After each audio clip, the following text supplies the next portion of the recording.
Satreskrim Polsek Sukun berhasil meringkus seorang pemuda asal Bandulan, Kota Malang karena terlibat kasus pencurian telepon genggam. Pelaku ditangkap setelah mencuri telepon genggam milik salah satu karyawan apotik. Pelaku yang berhasil diringkus polisi yakni berinisial AW berusia 30 tahun, warga Bandulan, Sukun, Kota Malang. Ia ditangkap polisi setelah mencuri telepon genggam milik salah satu karyawan apotik di Jalan Bandulan. Dalam melakukan aksinya, pelaku yang bekerja sebagai tukang parkir ini saat itu datang ke apotik korban untuk membeli obat.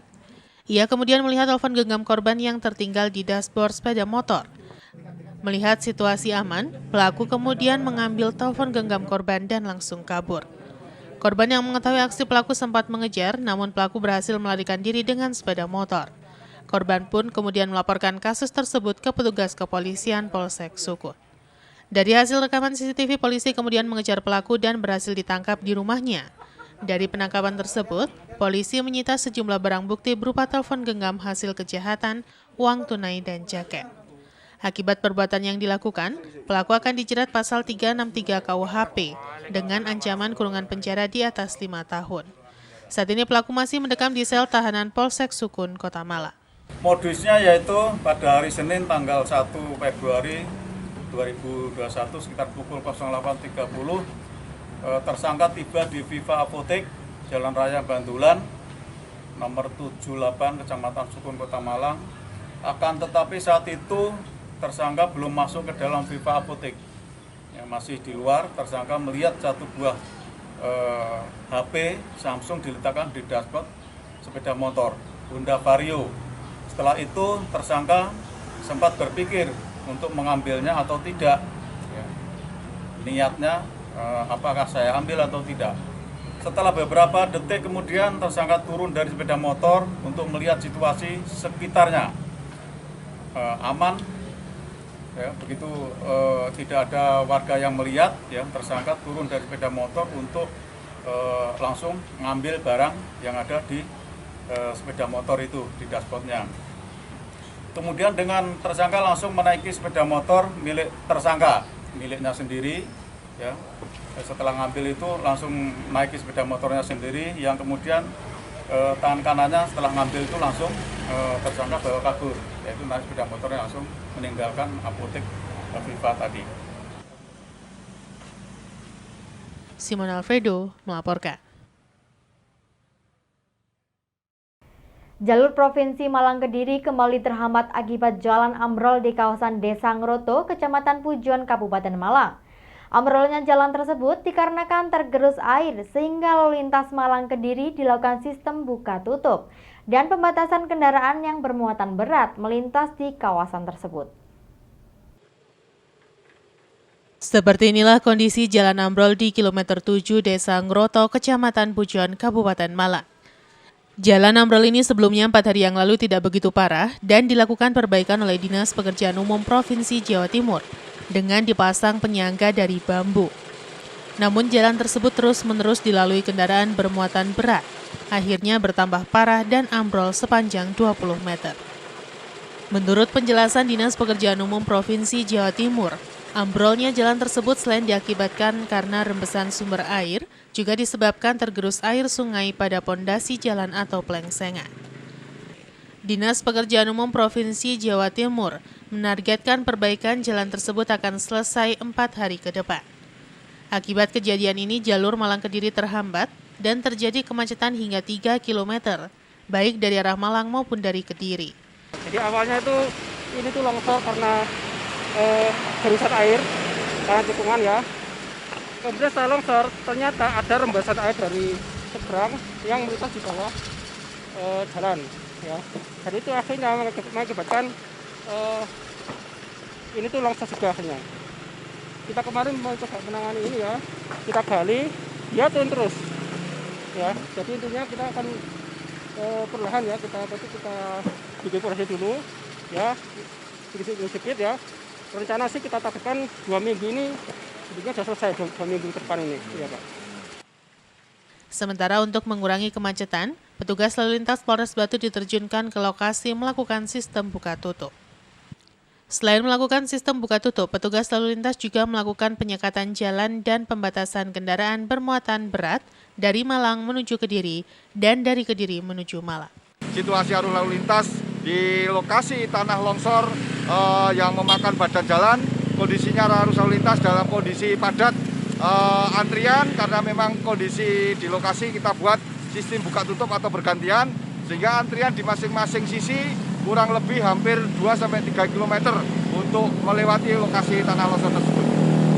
Mulai hari ini kita Polres Batu melaksanakan kegiatan penyekatan bagi kendaraan yang bertonase berat, kemudian yang dalam kondisi terutama kondisi fuso dan kondisi kendaraan bis besar. Saat ini kita larang untuk melintas di lokasi badan jalan yang tergerus oleh tanah longsor. Yanto Yancung melaporkan. Membiasakan warga masyarakat agar selalu menggunakan masker ketika beraktivitas di luar rumah untuk mencegah penyebaran COVID-19, Satgas COVID-19 Kecamatan Pakis, Kabupaten Malang menggelar operasi penegakan disiplin. Dari operasi ini masih dijumpai ada pengendara yang lalai dan tidak menggunakan masker ketika berkendara. Upaya untuk mencegah penyebaran COVID-19 terus dilakukan oleh Satgas COVID-19 Kecamatan Pakis dengan menggelar operasi penegakan disiplin sekaligus sosialisasi protokol kesehatan. PPKM Mikro di Jawa Timur dan Malang Raya masih tersisa sampai tanggal 8 Maret mendatang. Operasi penegakan disiplin masih tetap dilaksanakan oleh Satgas COVID-19 di Kecamatan Pakis. Penyebaran COVID-19 yang masih terjadi harus menjadi perhatian bersama, tidak hanya pemerintah, tetapi juga masyarakat luas dengan cara mematuhi aturan dan anjuran pemerintah melalui Satgas COVID-19, di mana berbagai upaya telah dan terus dilakukan oleh pemerintah, baik dengan sosialisasi, penyemprotan disinfektan, PPKM, sampai dengan pelaksanaan vaksinasi. Menurut Satgas COVID-19 Kecamatan Pakis, kegiatan ini akan terus dilaksanakan agar masyarakat semakin membiasakan mematuhi protokol kesehatan ketika beraktivitas, karena pandemi COVID-19 belum berakhir. Di lokasi operasi penegakan disiplin ini masih cukup banyak pengguna jalan yang lalai tidak menggunakan masker dengan berbagai alasan. Para pelanggar ini didata dan diberikan sosialisasi untuk mengubah paradigma bahwa menggunakan masker bukan hanya kewajiban, tetapi sudah harus menjadi sebuah kebutuhan. Pelaksanaan justisi ini tetap berjalan walaupun kegiatan kita penuh, tetap berjalan walaupun hari Minggu kita laksanakan. Untuk hari ini kami melaksanakan operasi justisi di desa Asrikaton dengan seluruh kekuatan yang ada, yaitu Muspika dan dibantu dari tim kesehatan Pakis, tim kesehatan Pakis. Masih saja pelaksanaannya walaupun ini sudah PPKM yang kesekian kalinya, masih ada banyak yang tidak mengindahkan protokol kesehatan. Diharapkan dengan pelaksanaan justisi ini untuk edukasi masyarakat bahwa pelaksanaan protokol kesehatan itu sangat penting. Iwan Dikmawan melaporkan. Terima kasih Anda masih bersama kami dalam Info 7 Malang Raya. Diguyur hujan terus-menerus, lubang jalan banyak bermunculan di Jalan Raya Belung Poncokusumo. Tidak hanya lubang jalan, aspal jalan mulai retak dan jalan bergelombang sehingga bisa membahayakan dan mengganggu aktivitas kelancaran pengguna jalan. Menjadi perlintasan kendaraan berat setiap harinya ditambah tidak optimalnya saluran air di pinggir jalan mengakibatkan kerusakan aspal jalan. Hujan yang masih turun memperparah kerusakan badan jalan sehingga di banyak titik bermunculan lubang jalan. Aspal jalan retak sehingga jalan menjadi bergelombang. Kerusakan jalan ini akan semakin parah karena lubang jalan semakin banyak, lebar, dan dalam, sehingga bisa membahayakan dan sangat mengganggu aktivitas pengguna. Kerusakan jalan ini harus diwaspadai pengguna jalan, khususnya pengendara roda 2, karena bisa membahayakan ketika roda depan sepeda motor masuk lubang, pengendara bisa terjatuh. Seperti yang terlihat di jalan penghubung Wajak menuju Poncokusumo, tepatnya di wilayah Karanganyar sampai Karangnongko, terlihat banyak lubang jalan yang baru maupun lama di banyak titik. Menurut salah seorang warga setempat menjelaskan, kerusakan jalan ini sudah berlangsung cukup lama dan masih belum ada perbaikan kembali. dan jalan sering terendam air ketika hujan deras turun.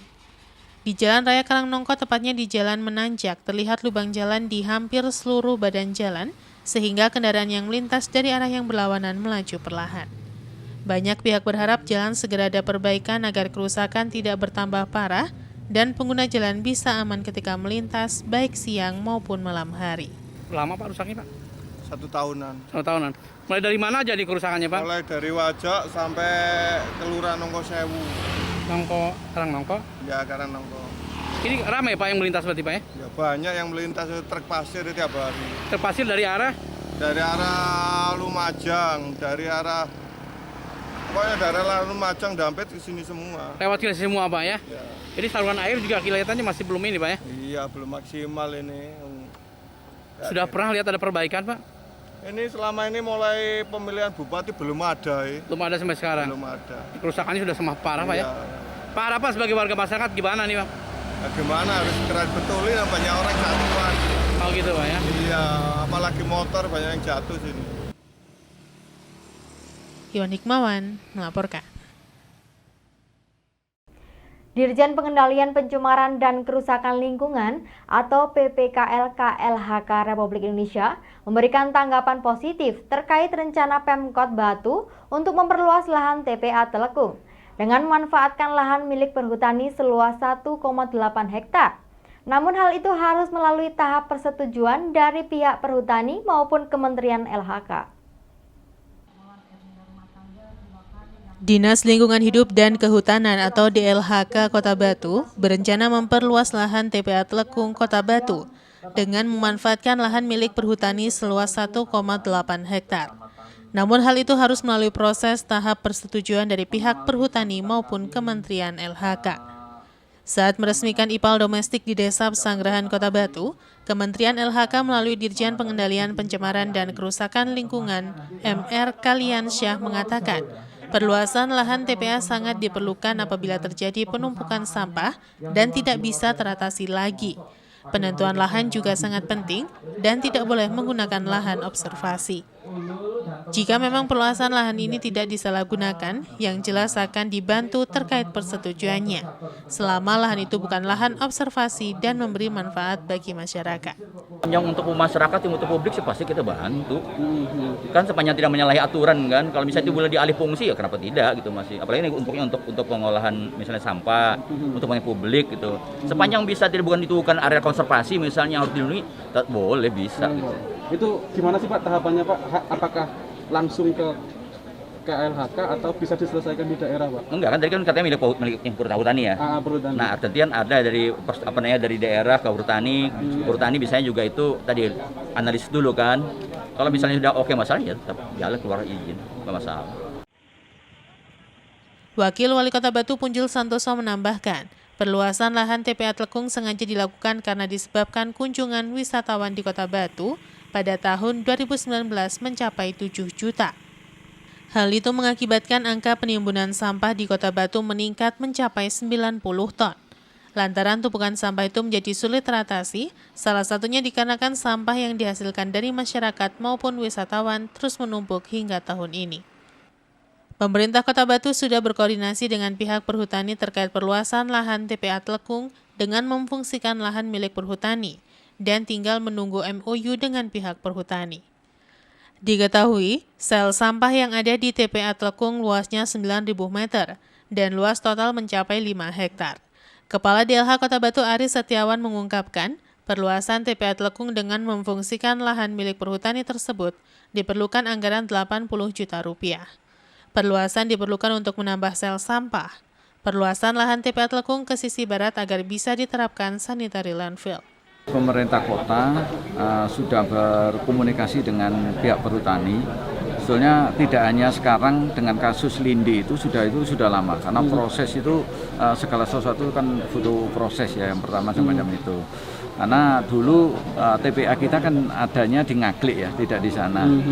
Tapi dengan perkembangan pariwisata Kota Batu Bapak yang tahun 2019 itu 7 juta, yang satu hari itu berapa ton sampah? 90 ton itu sampah. Lah oleh sebab itu sudah barang tentu kita pemerintah daerah melalui Dinas Lingkungan Hidup harus mempunyai keinginan bagaimana itu ada perluasan.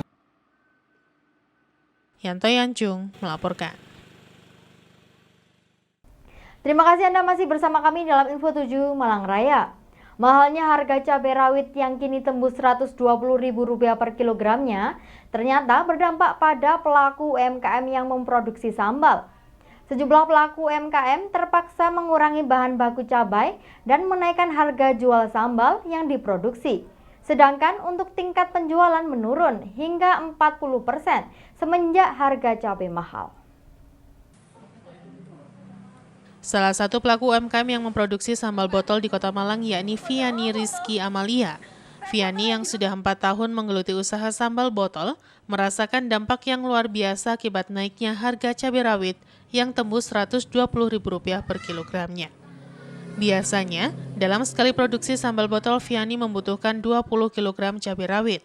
Namun semenjak naiknya harga cabai, dirinya terpaksa mengurangi bahan baku cabai rawit menjadi 10 kg sekali produksi.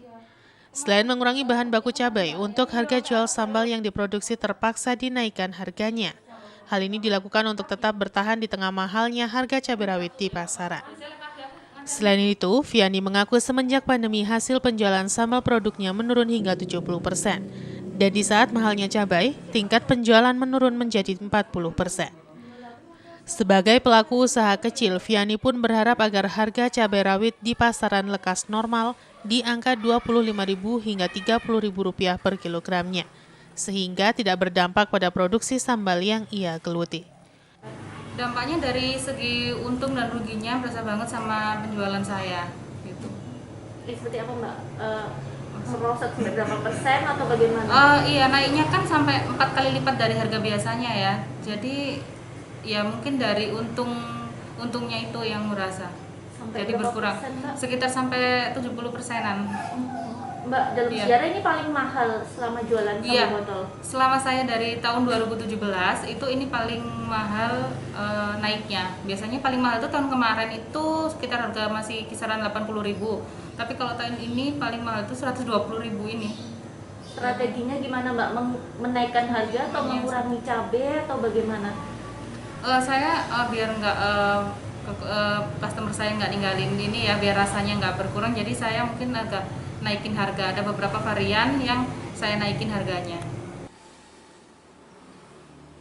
Simon Alfredo melaporkan.